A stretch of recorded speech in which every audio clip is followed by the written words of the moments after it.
The market was crowded without being loud, its noise layered rather than chaotic. Vendors called out prices, carts rattled over uneven stone, and the air carried the mingled smells of damp wood, fish brine, and overripe fruit. People moved with purpose, negotiating space as much as goods, each absorbed in the small urgencies of the day. Lisa kept her basket close to her side and walked with deliberate care. She knew how to pass without inviting notice, how to avoid the places where men lingered, how to pause just long enough for a cart to pass without seeming uncertain. The market was not unfamiliar to her, but it was never neutral. One learned to read it or be worn down by it. She had just reached for a small loaf, still warm enough to soften beneath her fingers, when the sound reached her. It was not a cry. Not even a call for help. It was the heavy, unmistakable sound of a body striking the ground. The noise folded itself into the life of the market without resistance. A few heads turned. A few eyes registered a shape on the cobbles. Then people adjusted their paths and continued on, as though the interruption belonged elsewhere. Lisa turned. A black woman lay on her side near the edge of a stall selling dried herbs and twine. One arm was caught beneath her at an awkward angle, her head turned slightly, cheek pressed to stone. For a moment she did not move at all. Someone stepped around her with mild irritation. A woman drew a child closer and looked away. No one stopped. Lisa felt her breath catch, sharp and involuntary. She set the loaf back down and crossed the short distance before doubt could slow her. When she knelt, the cold of the stones seeped through her skirts. The woman's skin shone with sweat, her breathing shallow and uneven, as though each breath required negotiation. Lisa reached out, then hesitated only long enough to choose care over assumption. "Miss," she said softly. "Can you hear me?" The woman's eyelids fluttered. "Yes," she whispered. The word scraped its way out of her, thin and hoarse. Lisa placed 2 fingers lightly at the woman's wrist. The pulse there was fast and irregular, beating as though chased. "What is your name?" Lisa asked. "Martha." The name arrived broken, each syllable costing effort. Lisa repeated it gently, anchoring it. "Martha. Can you sit?" Martha tried. The attempt drew a low sound from her throat, and her body shook before she stilled again, breath catching painfully. Lisa glanced up, searching the faces around them. She saw interest curdle into distance. A woman behind the herb stall watched with an expression emptied of urgency, hands folded tightly at her waist. "Please," Lisa said, keeping her voice steady, "water." The vendor hesitated, then set a small cup at the edge of her table, never stepping closer. Lisa took it and held it to Martha's lips. Slowly, she murmured. Martha swallowed once, then again. It was enough to bring awareness fully back into her eyes, and with it, pain. Lisa studied her more closely now. Martha's dress was thin and clung to her with sweat. Her hands were raw, her body far too light. Beneath the smells of the market, there was something sour and wrong, a scent Lisa recognized from other rooms, other women. "Where is the person you belong to?" Lisa asked, hating the question even as she asked it. Martha's mouth tightened. "Near," she whispered. "Always near." "Did someone bring you here?" A pause, too long. "I needed milk." The words settled heavily between them. Lisa looked again, at the slight swelling beneath Martha's dress, at the looseness of her frame, at the way her arms remained curved inward, as though shaped around something no longer there. "How long ago?" Lisa asked quietly. 3 days. The number sharpened everything. "Are you bleeding?" Lisa asked. "Are you hurt?" "Inside," Martha said. "Burning." Lisa laid a steadying hand on Martha's forearm. The heat beneath her skin was unmistakable, fevered, dangerous. Lisa had seen this before, had smelled it, had known what happened when a woman was expected to stand before her body was ready. Infection, her mind supplied calmly, even as her chest tightened. She lifted her head again and forced her voice to remain level. A chair. Or a crate. The vendor pushed a small stool forward with her foot. Lisa pulled it close and, with care, helped Martha sit back against it. Martha gasped softly at the movement, her head tipping back, eyes closing. "Where is your baby?" Lisa asked, leaning close. "At the house," Martha whispered. "Can you walk?" she asked. Martha's head tilted, a faint, helpless shake. Shadow fell across them before Lisa heard his steps. She looked up, already braced for irritation or interference, and found instead a man standing still, his attention fixed not on her but on Martha. He did not speak at once. He took in the flushed skin, the shallow breathing, the way Lisa's hand rested deliberately on the woman's arm. His gaze moved with precision, not curiosity.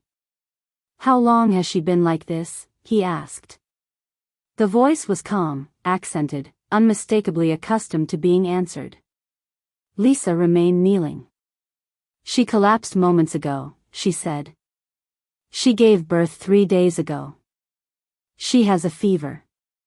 That earned her his full attention. He was in his 30s, tall and broad-shouldered without heaviness.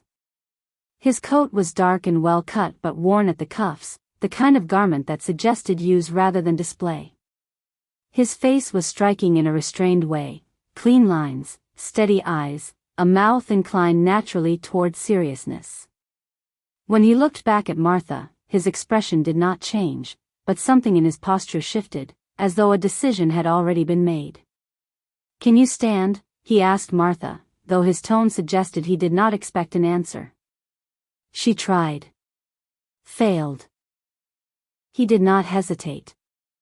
He crouched, slid one arm beneath her shoulders and the other beneath her knees, and lifted her with an ease born of practice rather than strength alone. Martha made a faint sound of protest, then went still, her head lolling against his shoulder. "I'm Thomas Beaton," he said, already turning. "My rooms are close. She cannot remain here." "I'll come," Lisa said at once. He glanced at her, quick and assessing, then nodded. "Good." They moved through the market with purpose now. The crowd parted more readily. People stared openly, some with discomfort, some with relief that responsibility had passed elsewhere. No one stopped them. Authority clung to him without display. His consulting rooms were 2 streets away, above a narrow shopfront that smelled faintly of spirits and soap. He carried Martha up the stairs without breaking pace and laid her gently on a narrow bed near the window. "Water," he said to Lisa. "And cloths." "Hot." She found what he asked for without being told where to look. When she returned, he had already loosened Martha's dress, his movements efficient and impersonal. He pressed 2 fingers against her abdomen, watching her face rather than his hands. "She's retained something," he said quietly. "Placental tissue. That's the fever." Lisa swallowed. "Can you help her?" "I can," he said. "But I'll need you to do exactly as I say." "I will." He met her gaze, measuring her. Then, almost imperceptibly, he nodded. The room filled with the sharp scent of spirits as he washed his hands. He opened a wooden case and laid out instruments with care, metal dull in the light, arranged with intention. Lisa watched closely, fear contained by focus. "Hold her hand," he instructed. "Speak to her. Keep her present." Lisa took Martha's hand. It felt fragile, barely anchored in the world. "You're safe," she murmured. "You're being helped." Martha moaned softly as pain surged. Lisa kept her voice steady, low, constant, offering tone rather than reassurance. Thomas worked in silence, brow drawn in concentration. When he finished, he stepped back, placing what he had removed aside, wrapped carefully. "That should ease the fever," he said. "If it doesn't, we'll know soon enough." He cleaned his hands again and adjusted the blankets around Martha with surprising gentleness. Within minutes, her breathing slowed. Sleep claimed her before pain could return. Only then did Lisa realize how tightly she had been holding herself. Her shoulders ached. She released a breath she had not known she was keeping. Thomas straightened and looked at her fully. "You recognized the signs," he said. "And you didn't hesitate." "I've seen women after childbirth," Lisa replied. "Not all of them properly tended." He studied her for a moment. "You knew where to place your hands. When to speak. When to be still." A pause. "That isn't instinct alone." "I work as a midwife," she said. "Not formally. Only when I'm asked. When there's no one else." His expression sharpened, not with suspicion, but interest. "That explains it," he said quietly. "Most people freeze. Or panic. You did neither." "Freezing doesn't help a woman in pain," Lisa said. "No," he agreed. "It helps no one." He washed his hands again, slower now. When he turned back, his posture had eased, though his attention had not. Lisa moved to the chair by the window. Only then did she notice the room itself. Shelves lined the walls, crowded with jars and bottles, dark liquids, powders carefully stoppered. Wooden boxes bore labels in a neat, precise hand. Instruments rested on folded cloths, cleaned and ordered. "You keep everything arranged," she said. "Bodies are not," Thomas replied. "The rest must be." She allowed herself a faint smile and leaned closer to a jar of dried leaves. "Feverfew?" "Yes. When it works. And when it doesn't? Then I try something else." She nodded, recognizing the principle. Her gaze moved slowly across the shelves, absorbing the quiet evidence of a life devoted to repair rather than display. Thomas watched her. Not intrusively. With curiosity. "You didn't ask whether I was a physician," he said. "You behaved like one," Lisa answered. "That seems sufficient." A brief smile touched his mouth, genuine and quickly restrained. Martha stirred, murmuring faintly. Thomas turned at once, checked her pulse, adjusted the blanket. "She'll live," he said quietly. The words settled into the room with weight. Lisa looked again at the instruments, the jars, the careful order imposed on human fragility. Then back at the man who had stepped into chaos and shaped it into something survivable. Thomas Beaton returned her look, thoughtful now, no longer merely professional. Outside, the city was charged with something unspoken. Lisa felt it in the way conversations faltered when unfamiliar ears drew near, in the sharpness with which opinions were tested and withdrawn. Others named it politics, or unrest. To her, it was simpler. The air itself had changed, grown restless, expectant. She sensed it not through allegiance, but through attention, through a habit of noticing shifts long before they announced themselves. He belonged to the second generation of a German family settled in the colony, and that distinction mattered. This was the only place she had known as home. The rhythms of the city, its languages and frictions, were woven into her instinct. She spoke English as easily as German, thought in both, and felt no loyalty to a distant European land she had never seen. Whatever this place was becoming, she knew it would claim her as fully as she claimed it. That certainty brought her into daily conflict with her father. Johann Friedrich Bauer served his community as a Lutheran reader and catechist, a man for whom faith, language, and order were inseparable.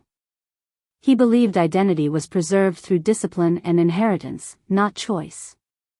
To him, the changes stirring the city were dangerous precisely because they loosened the structures that had carried them safely across the ocean. His daughter's ease in English, her comfort beyond the bounds of the German congregation, troubled him more than he admitted. Lisa learned early to navigate that tension. She did not rebel openly, she endured, argued when she must, yielded when yielding was the cost of peace. Each day, she negotiated her place in the world with care, neither severing herself from her family nor allowing herself to be contained by their fears. Within the women of the community, she found another education.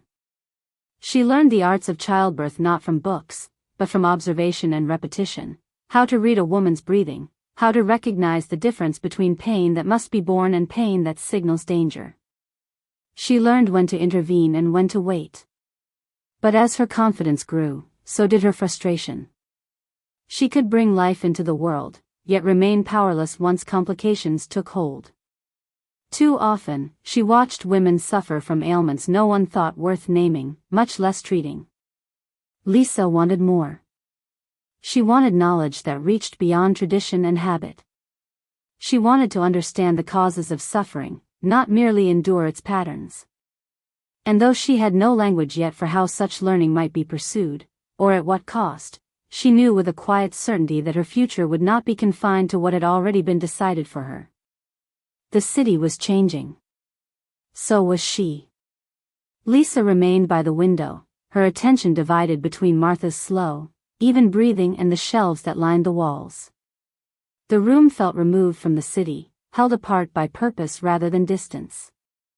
Thomas broke the silence. "You've been watching," he said. She did not deny it. "It's difficult not to." "They're tools," he added. "Not curiosities." "I understand the difference." That earned a brief look, measured, approving. He crossed to the bed and checked Martha's pulse again, his movements unhurried. "She'll need monitoring," he said. "Today, tomorrow. Fevers like this retreat unevenly." "I know," Lisa replied. He paused, then looked at her fully. "If you want to learn more, you could return. Stay with her. Observe." The words were offered plainly, without ceremony. Something tightened in her chest. "You would agree to that?" "I would expect it," he said. "You already see what others miss." Lisa hesitated, then spoke carefully. "I want to understand more than childbirth. I want to know why women worsen after, why some recover and others don't. I want to treat what's hidden." Thomas listened without interruption. "That is medicine," he said when she finished. She nodded once. Then shook her head. "I can't." He regarded her. "You don't believe that." "My father wouldn't," she said simply. Understanding passed between them without further explanation. "He would object," Thomas said. "Yes." Silence settled again, lighter this time, less burdened by defense. "I appreciate the offer," Lisa said. "Truly. But I won't pretend this is possible when it isn't." Thomas considered that, then inclined his head, not in retreat, but acknowledgement. "Then come only for Martha," he said. "That much requires no justification." Lisa looked at him. "And if I learn while I'm here?" "That," he replied, "would be unavoidable." A faint smile touched her mouth before she could stop it. "Tomorrow," he said. "If her strength allows." "I'll come," Lisa answered. "If I can." He turned back to his work, already dismissing the moment without diminishing it. "Lisa." She paused. "You have the disposition for this," he said. "Whether it's encouraged or not." She left then, the stairs creaking softly beneath her feet. Outside, the city pressed close again, uneasy, unsettled, alive with forces not yet named. And for the first time, Lisa felt that what she wanted was no longer only a thought, but a direction. The reprimand did not take the form of raised voices. It rarely did. Lisa understood, even as she crossed the threshold of her father's house, that what awaited her would be colder and more deliberate than anger. The silence that followed her inside was already arranged, the air set with a gravity that did not require announcement. Her father stood near the table where he read each evening, his posture unchanged, his expression composed in the way of a man who believed composure to be authority. He spoke at length. Not impulsively, not cruelly, but with the careful accumulation of argument he had honed over years of instruction and correction. He named her actions in the market as impropriety, as recklessness, as a failure to understand her place and the consequences of abandoning it. He framed her intervention not as compassion but as presumption, an indulgence of impulse dressed in moral language. Lisa listened. She had learned long ago that interruption would only harden his certainty. So she stood and absorbed the cadence of his reproach, the familiar litany of concern for reputation, for boundaries, for obedience framed as protection. He spoke of visibility, of the danger of public exposure in a city already restless with disorder. He spoke of men and authority and the impropriety of following one unaccompanied, of the way such behavior invited interpretation whether she welcomed it or not. What he did not speak of was Martha. Not once did he acknowledge the woman who had collapsed, the fevered body, the newborn child. He did not deny her existence, he simply did not permit her relevance. Suffering, when it occurred outside the structures he recognized, did not obligate response. Lisa felt the familiar ache of that omission settle into her chest. When he finished, he made clear, without threat, without dramatics, that her actions would not be repeated. Whatever curiosity or inclination she believed she possessed was to be contained. Her role was defined, her obligations inherited, and deviation from them was not a matter of conscience but of defiance. Lisa did not argue. She knew better than to attempt persuasion in that moment. What she felt was not rage, but a sharpening clarity. The distance between what was required of her and what she could live with had grown too wide to ignore. That night, sleep came reluctantly. She lay awake listening to the house settle around her, the familiar sounds of beams contracting, of distant footfalls, of a city breathing beyond the walls. She thought of Martha, of the fever that might return without warning. She thought of Thomas Beaton's steady hands, of the room arranged for repair rather than restraint. And she thought, with a sudden, steady certainty, that obedience was no longer synonymous with safety. By morning, her decision had taken shape. She did not announce her departure. She left quietly, wrapped in her shawl, moving with the practiced discretion of someone accustomed to slipping through expectations without disturbing them. The city greeted her with its usual contradictions, order strained by unrest, commerce edged with suspicion. Lisa felt the tension more acutely now, as though the ground itself were unsettled beneath her feet. When she reached Thomas Beaton's door, she did not hesitate. He answered himself, surprise flickering briefly across his face before giving way to recognition. "You came," he inclined his head, understanding without explanation. "Come in." Martha slept near the window, her breathing deeper now, her color improved but not restored. Lisa crossed to her at once, relief and concern mingling as she observed the small signs of progress and the vulnerabilities that remained. "She is holding," Thomas said. "But she is not ready." "The owner?" "He came yesterday," Thomas replied. "Demanded her return. I delayed him, on medical grounds. He agreed to wait until today." Lisa's hands curled at her sides. "He will not wait longer." "No." The knowledge settled between them, heavy and unavoidable. "If she is taken," Lisa said, "she will worsen." "Yes." "And if she dies?" Thomas met her gaze steadily. "That will not trouble him." The bluntness of it stripped the moment of any remaining illusion. Lisa felt anger rise, not sudden, but dense, the accumulation of years of restraint and observation. "She should not be returned at all," she said. "No," Thomas agreed. "She should not." It was the first time anyone had answered her so plainly. "Slavery is an illness," Lisa said, the words forming with surprising ease. It survives by being treated as ordinary. By convincing people that responsibility ends at the edge of ownership. Thomas watched her closely. You speak with conviction. He turned away briefly, as though organizing his thoughts, then returned to face her. There is a way, he said slowly, to resolve several pressures at once. Lisa felt her shoulders tense. You are constrained by authority, Thomas said. I am constrained by expectation. A public alignment would alter both conditions. The implication formed before he named it. No, Lisa said immediately. That is not freedom. No, he agreed. It is leverage. She stepped back, unsettled. Marriage is another form of authority. It can be, Thomas said. Or it can be a structure repurposed. She shook her head.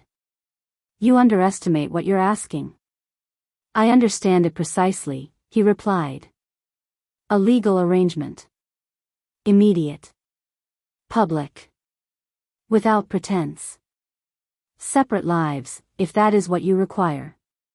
Mutual advantage. And affection? She asked, sharply.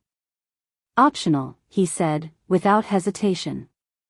The bluntness of it left her momentarily breathless. She turned away, pacing the narrow room, the proposal colliding with everything she had been taught to resist. Marriage had always been framed as inevitability, as containment, as the quiet narrowing of a woman's future under the language of virtue. And you? She asked. Why would you accept this? Because I am expected to marry, Thomas replied. And because expectation is rarely satisfied by refusal alone. She stopped. You would allow me to learn? Yes. Without interference. With instruction, he corrected calmly. Guidance. I would teach you. She closed her eyes. The choice before her was not between safety and danger, but between two forms of limitation. One inherited, familiar, tightening slowly over time. The other chosen, uncertain, but expansive in ways she had never been encouraged to imagine. I will not belong to you, she said quietly. I am not seeking possession. I will not be silent. I would not expect compliance. I will not pretend this is something it is not. Nor will I. She opened her eyes and met his gaze. There was no urgency there. No persuasion. Only recognition. Very well, Lisa said. I accept. Relief crossed his face, restrained but unmistakable. We should proceed quickly, he said. Before resistance consolidates. They married the same day. The ceremony was brief and unadorned, held in a borrowed room by a clerk who asked only what was required. There was no announcement, no celebration.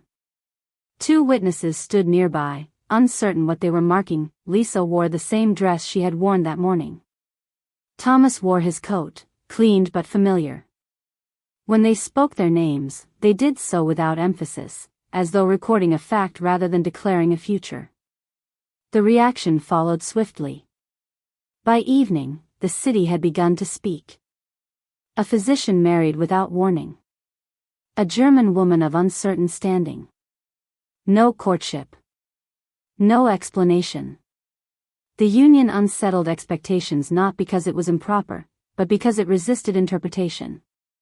Lisa did not return home. Her father learned through others. He sent word. She did not answer. That night, she lay awake in a room that was now, by law, hers. The ceiling above her was unfamiliar, the silence altered. She felt neither triumph nor regret.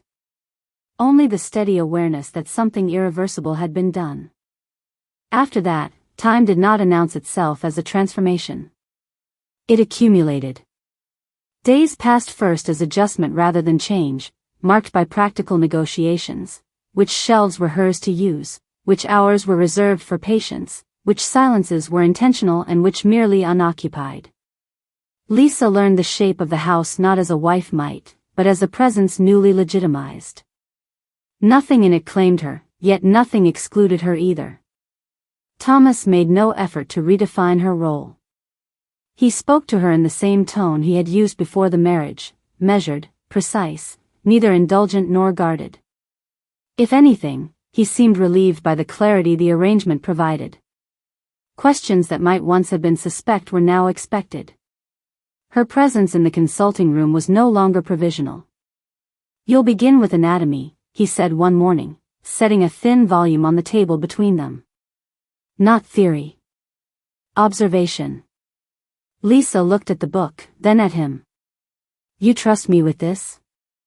I wouldn't place it in front of you otherwise." The trust was not dramatic. It was operational. And that, she discovered, mattered more. Her education did not resemble the formal instruction she had once imagined in half-formed dreams.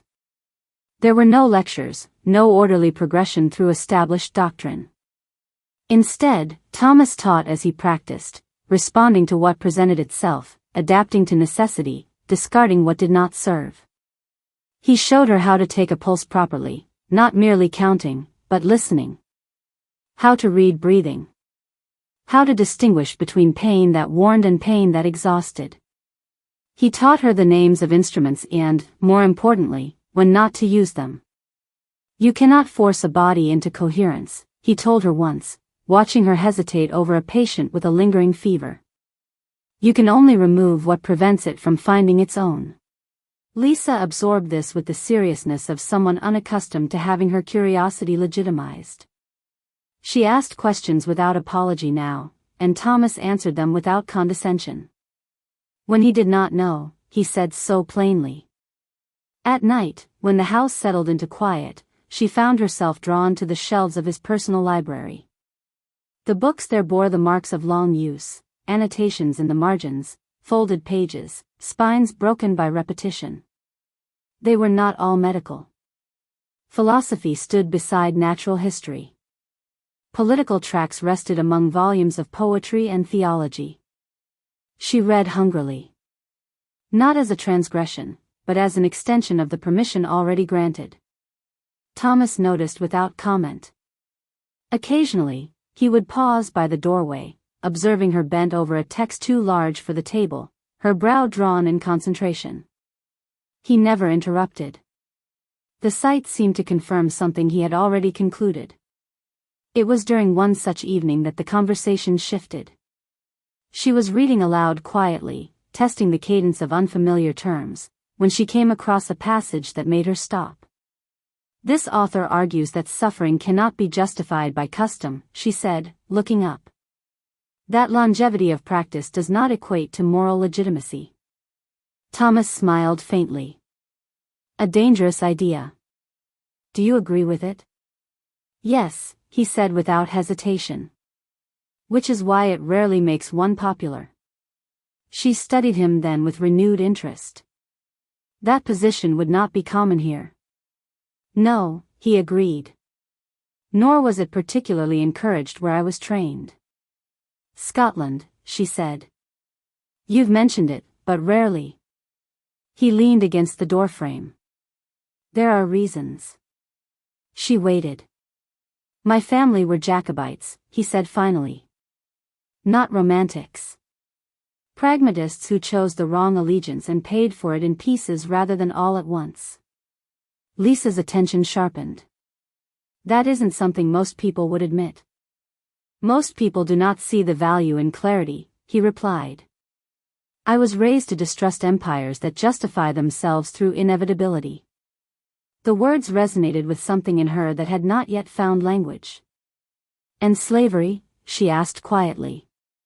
His expression hardened, not with anger, but conviction.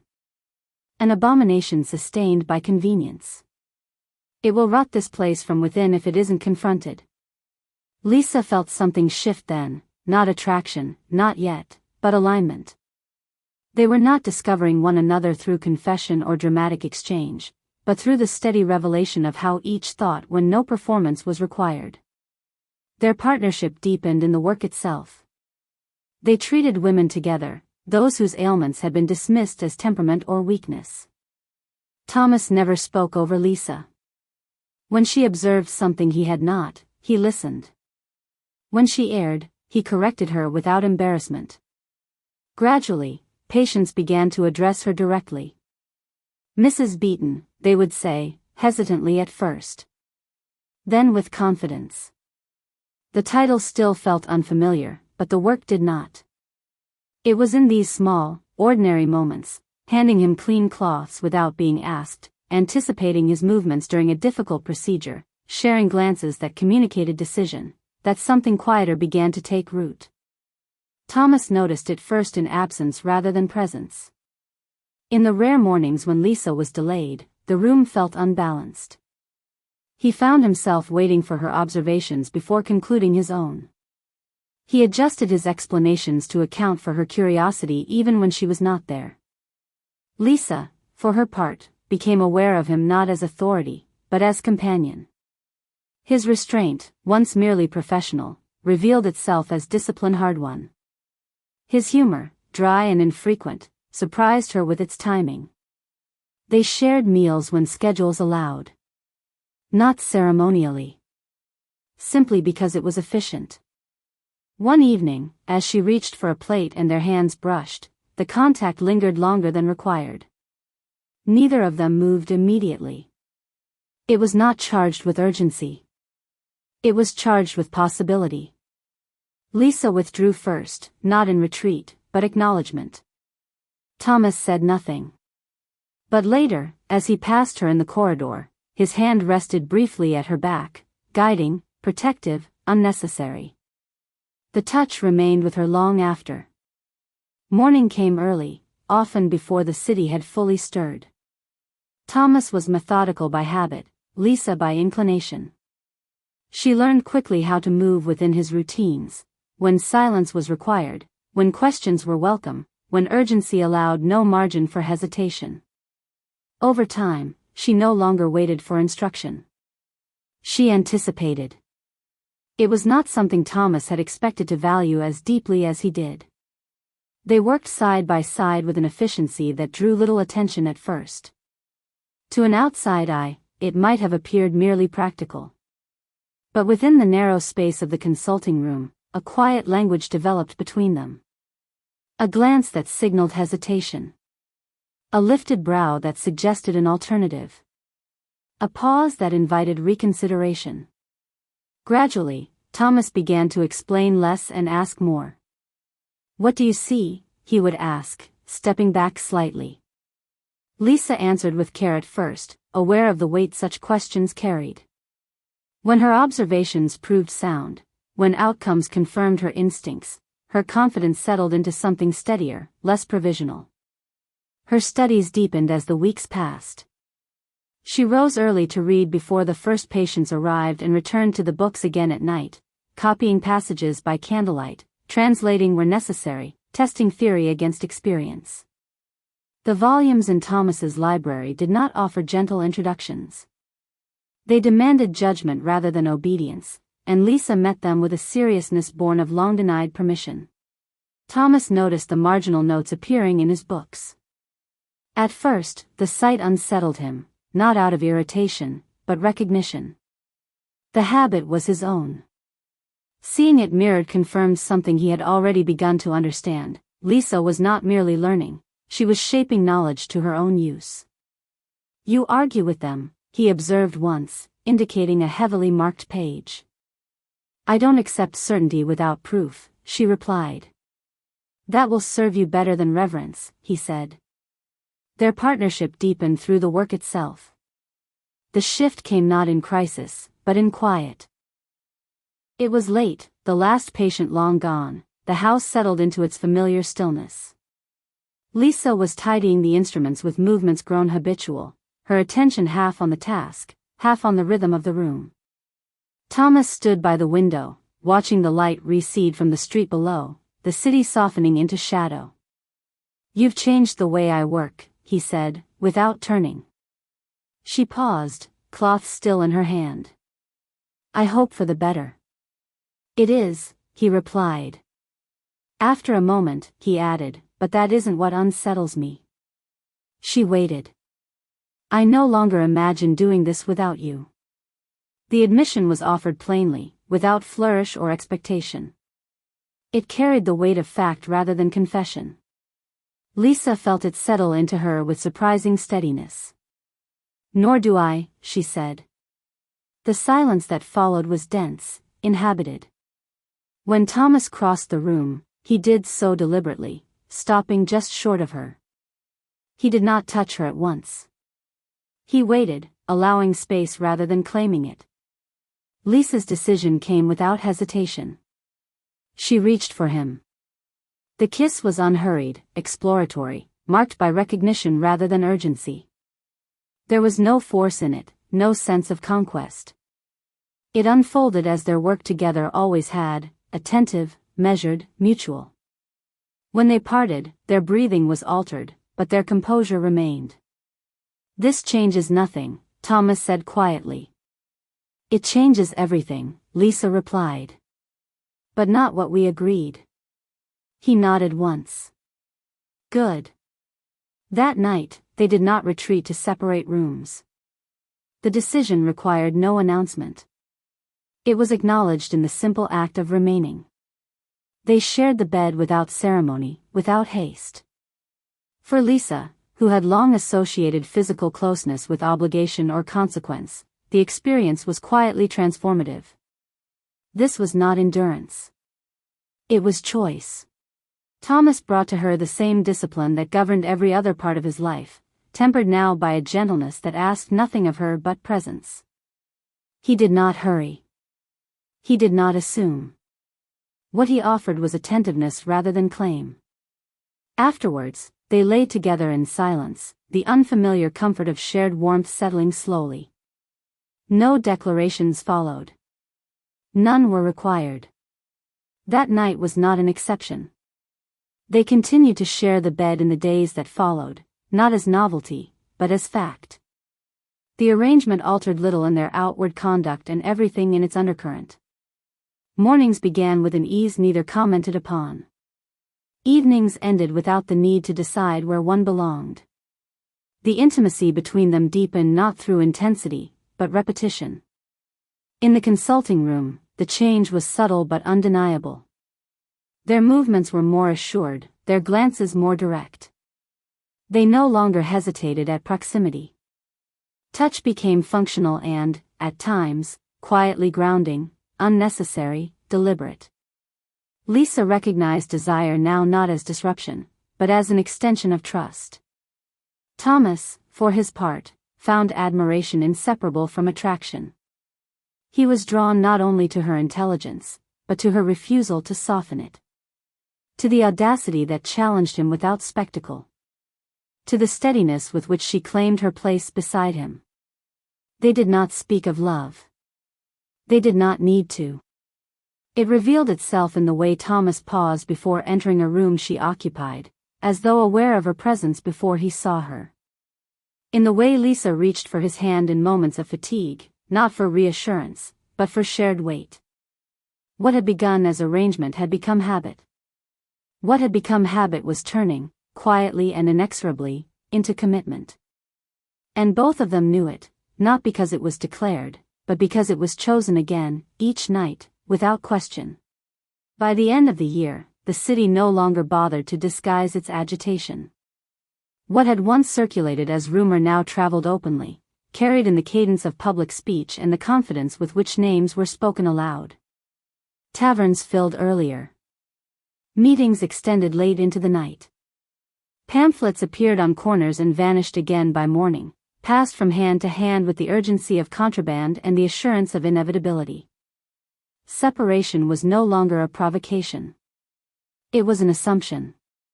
Lisa felt the change as a physical presence. It altered the pace of the streets, the posture of men who had once avoided attention, the careful silences of those who had something to lose. The city moved as though bracing itself, no longer asking whether rupture would come, but how violently it would announce itself.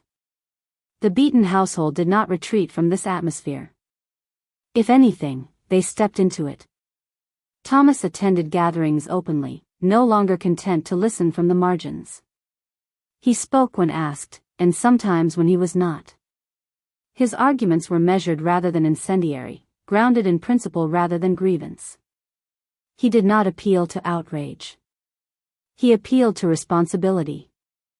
Authority, he insisted, was legitimate only when it could be questioned. Governance, when distant and unaccountable, ceased to be protection and became imposition. Lisa listened at first. Then she spoke. Her voice did not seek dominance, but it carried conviction sharpened by experience. She spoke of consent and obligation, of bodies governed without regard for consequence, of the dangers of systems that survived by declaring themselves immutable. She did not cloak her arguments in abstraction. She made them concrete. People listened. Not all agreed. But few dismissed her. They returned home late on those evenings, the streets alive with debate and anticipation. The tension did not dissipate behind closed doors, it followed them inside, settling into the spaces between ordinary tasks. They spoke quietly at night, voices low, as though aware that walls had begun to listen. The danger, Thomas said once, pouring water rather than wine, is not disagreement. It's certainty. When men convince themselves they are inevitable, they stop hearing consequence. Lisa nodded. That's when violence stops being a last resort and becomes a language. They shared the bed as they spoke, the familiarity of it grounding them amid uncertainty. Their intimacy had not softened their convictions, it had clarified them. They were no longer individuals navigating a shifting city, but a household that had chosen a position. Patriot. The word still carried risk, but less ambiguity now. They attended debates where tempers flared and restraint was tested. They stood together when arguments sharpened into accusation. Thomas did not shield Lisa from confrontation, nor did she retreat behind him. They were read as aligned, and that alignment carried weight. Rumors began to circulate, not about them, but around them. At first, Lisa dismissed them as noise. The city had learned to speak in half-truths, and not every whisper deserved response. But when the murmurs persisted, when they gained shape and direction, she began to listen more carefully. They concerned her father. The insinuations were rarely direct. They appeared as questions framed as concern, observations delivered with careful neutrality.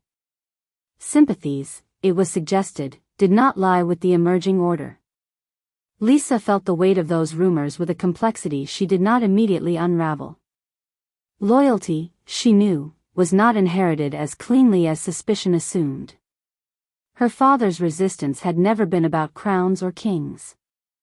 It had been about preservation. About fear disguised as principle. Still, the city was no longer generous with nuance. Thomas heard the rumors as well. He did not raise them lightly.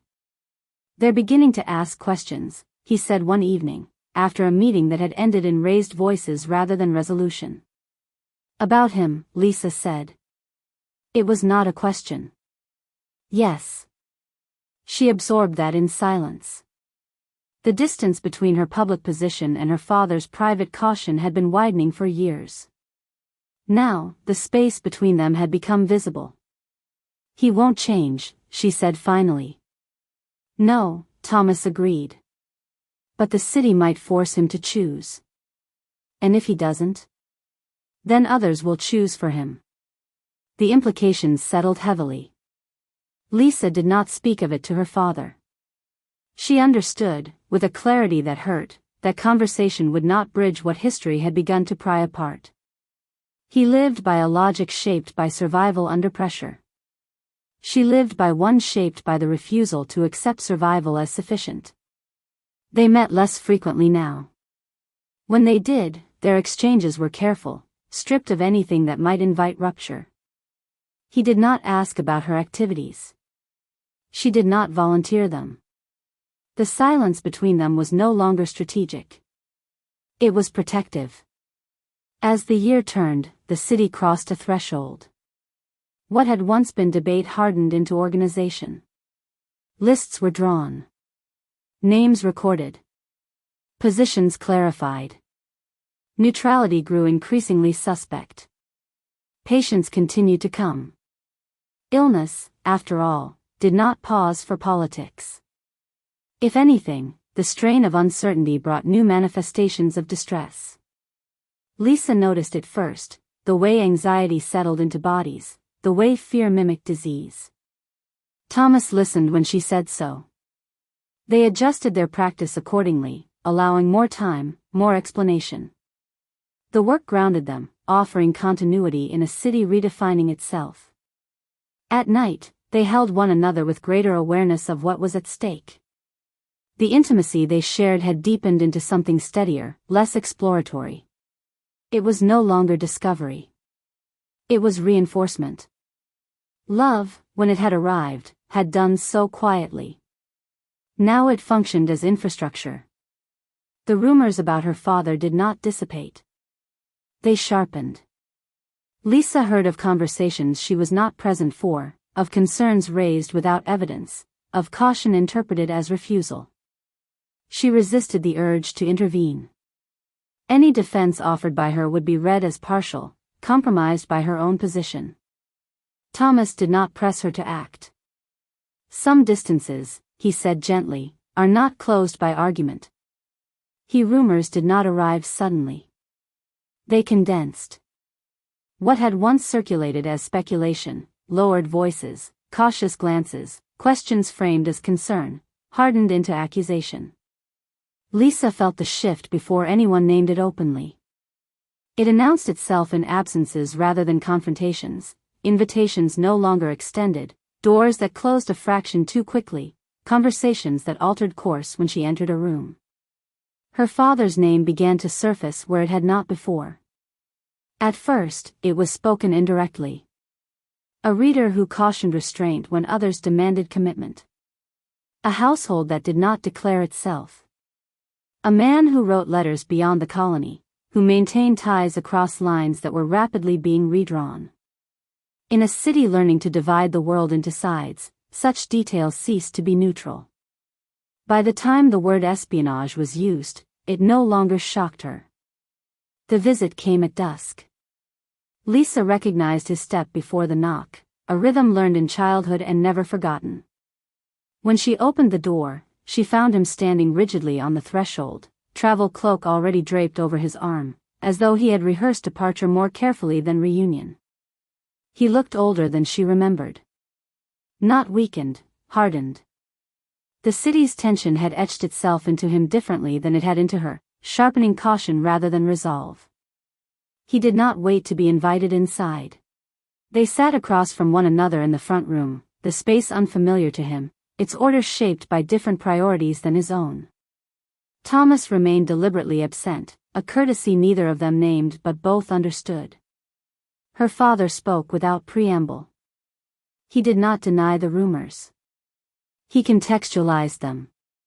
He described a city that had lost its capacity for moderation, where suspicion had replaced discernment and allegiance was demanded rather than chosen. He spoke of the danger of remaining visible without protection, of the inevitability of consequences when reason gave way to fervor. Then he spoke of departure. They would leave for New York within days. The decision, he made clear, was not provisional. There were contacts there, people who understood discretion, who valued continuity over disruption. A community already organizing itself along familiar lines, resistant to the chaos unfolding elsewhere. You would have a place, he said, his voice steady. Not marginal. Not tolerated. Needed. Lisa listened, hands folded in her lap, her expression composed. He described a future shaped by structure rather than conflict. A role for her that would be acknowledged and sanctioned. She would assist in the care of women and families within the community, her experience put to use without controversy. Learning, he suggested, could continue, within boundaries. Respectably. You would not have to justify yourself, he said. You would not have to defend choices that will soon be punished. Lisa heard, beneath the offer, the assumption it rested upon, that happiness was provisional, that safety must be purchased in advance, that love, if it conflicted with survival, was a liability to be surrendered. When she spoke, her voice was calm. "I am married," she said. "And I am where I belong." He looked at her then with something like disbelief. "This is not belonging," he said. "It is infatuation disguised as conviction." "It is neither," Lisa replied. "It is choice." He dismissed the distinction with a small movement of his hand. "You mistake the present for permanence. And you mistake caution for foresight," she said. The room tightened around them. She told him she would not leave. Not for New York. Not for protection purchased at the cost of erasure. She told him that Thomas did not merely permit her to work, but treated her as capable. That she was learning, not as concession, but as intention. That the life she was building was not improvised, but deliberate. "I love him," she said. "And he makes me happy." The words landed heavily, not because they were dramatic, but because they were final. Her father's expression hardened. "Happiness," he said, "is not a defense." "Neither is fear," Lisa replied. He leaned forward then, urgency breaking through restraint.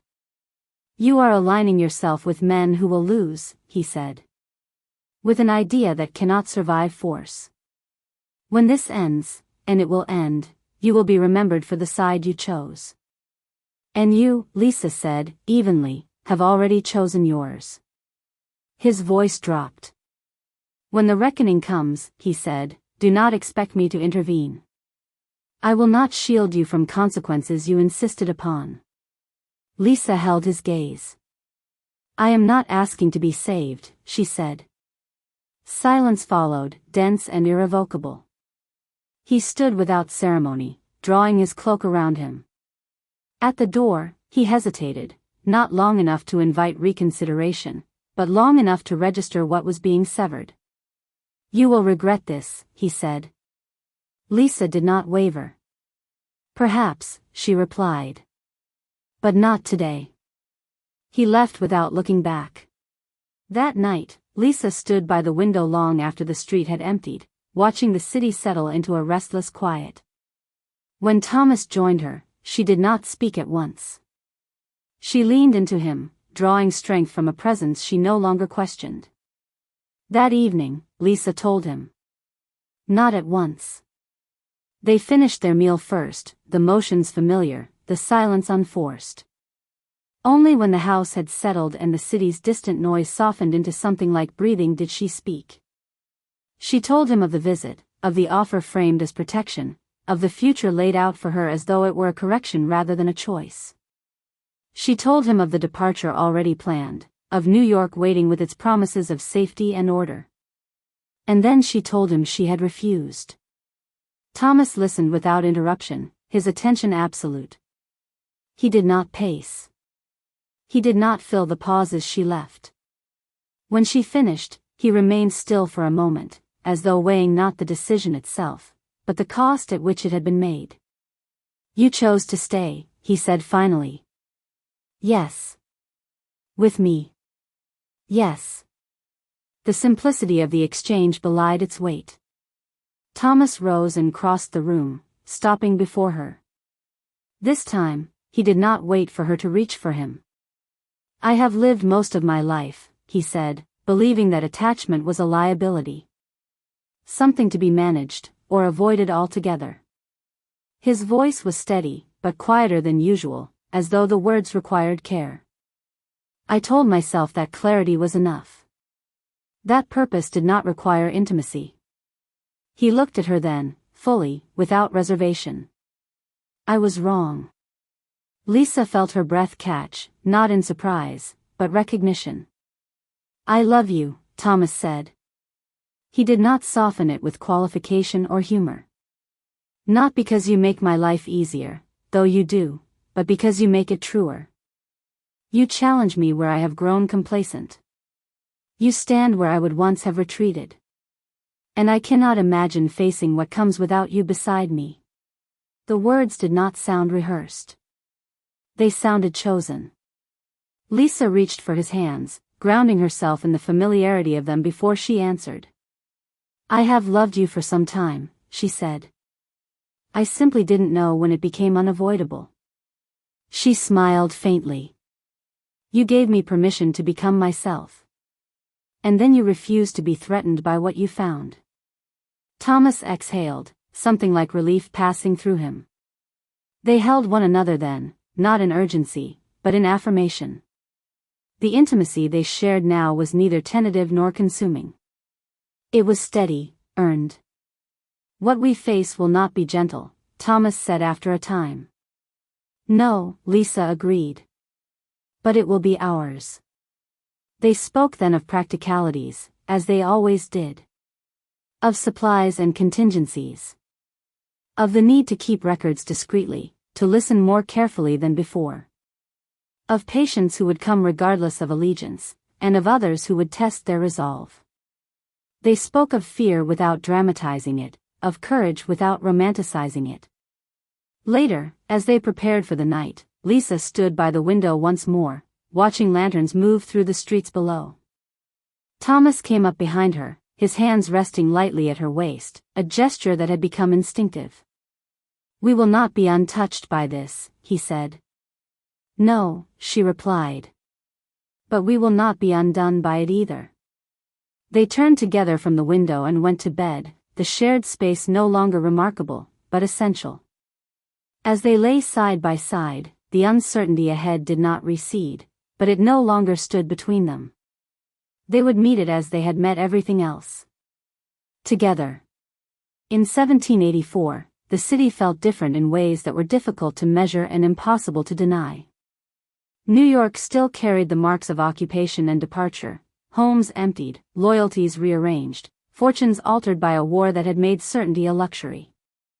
Yet there was a looseness in the air now, a sense that the future, for all its hardship, belonged to those who remained. Flags had changed. Names had changed. The language of public life had hardened into something newly American, and even those who disliked it had learned to speak around it. Lisa arrived with her hand in Thomas's and their children pressed close, the smallest carried in his arms, the older one walking with a solemnity that made Lisa smile and ache at once. They had traveled north with the careful patience that parenthood required, stopping when the children needed rest, listening for news as they went, keeping their papers in order because habit still demanded it even after victory. For Lisa, traveling to New York was not simply a visit to another city. It was a return to a chapter of her family's story that had continued without her, a life built on the other side of a choice she had made years before. She did not know what would remain of her father's certainty, or of her mother's quiet endurance. She did not know what the war had carved into them. She knew only that they had asked her to come. They were met at the door of a modest house on a street that had once seemed foreign and now felt merely unfamiliar. The neighborhood was quieter than she expected, but there was movement behind windows, a watchfulness shaped by years of living under shifting authority. When the door opened, her father stood there as if he had been waiting for hours. For a moment, he did not speak. His gaze went first to Lisa, then to Thomas, then, inevitably, to the children. Something in his face altered at once. The severity Lisa remembered did not vanish, but it loosened, as though the presence of small bodies rearranged priorities without argument. You came, he said finally. Lisa nodded. We did. He stepped aside, allowing them in. It was not an embrace, not yet, but it was not refusal either. When Lisa entered her mother's room, the world narrowed. The light was dimmed by drawn curtains, softened into something almost kind. The bed dominated the space, not through size, but through gravity. Her mother lay propped against pillows, smaller than Lisa remembered, her presence concentrated now into stillness rather than movement. But when her eyes opened and found Lisa's, recognition passed between them without effort. Elizabeth, her mother whispered, shaping the name with care. Lisa crossed the room and took her hand. It felt fragile, but warm. Alive. "I'm here," she said, and meant everything the words could hold. Thomas remained a step behind as the children were brought in, cautious at first, then curious. The older one approached slowly, solemn as though aware that this was a place requiring restraint. The younger one stared openly, untroubled by atmosphere, and reached for a hand without hesitation. Something softened in the room. Lisa's mother smiled, faint but unmistakable, her gaze moving from face to face as though committing them to memory. She did not ask questions. She did not speak of time. She watched, and in that watching, there was relief. In the days that followed, Lisa settled into a rhythm that felt both familiar and altered. She did not speak of cures. She did not search for remedies that promised what they could not deliver. Instead, she used what she knew to care, to ease discomfort where possible, to attend to small needs before they became burdens, to offer presence when intervention was no longer the point. Her hands moved with confidence now, not tentative, not apologetic. She adjusted pillows, prepared infusions, ensured rest. She read aloud when her mother's strength allowed it and sat in silence when it did not. She understood, with a clarity earned over years, that medicine was not only about prolonging life, but about preserving dignity within it. Her mother watched her with a quiet pride that needed no explanation. "You have learned well," she said once, her voice thin but steady. Lisa did not answer. She pressed her mother's hand gently and remained. Thomas supported the household without drawing attention to himself. He occupied the children when their energy threatened to overwhelm the quiet, took responsibility for practicalities without comment, and spoke with Johann Friedrich in tones that neither challenged nor yielded. The two men circled one another cautiously at first, then with growing ease. The children dismantled what formality remained. They brought noise into the house without malice, filled rooms with movement, demanded stories and attention without regard for history. Johann Friedrich resisted them at first, then surrendered with surprising swiftness. Lisa watched her father with her children and saw something she had not expected to see so clearly: how easily affection rewrote certainty. He taught them songs in German, his voice rough with disuse. He listened to their questions as Lisa sat often by her mother's bed, sometimes speaking, sometimes only holding her hand. Thomas joined her when he could, his presence steady, unobtrusive. Johann Friedrich lingered nearby more often than he realized, unwilling to leave the room for long. One afternoon, Lisa's mother reached for her hand and then, with effort, gestured for Johann Friedrich to come closer. He did, immediately, kneeling beside the bed with a tenderness that surprised even him. The family gathered there, drawn together not by ceremony or obligation, but by something quieter and more enduring. Lisa looked around the room, the children sleeping nearby, her father close, her husband beside her, and felt the weight of the years settle into coherence. Not everything had been repaired, but enough had healed. And for the first time in a long while, the family was not divided by choice or fear. They were simply together. Thank you for listening to this story. If it stayed with you, you are warmly invited to like the video, subscribe, and share your thoughts in the comments. New timeless love stories await you. Until next time.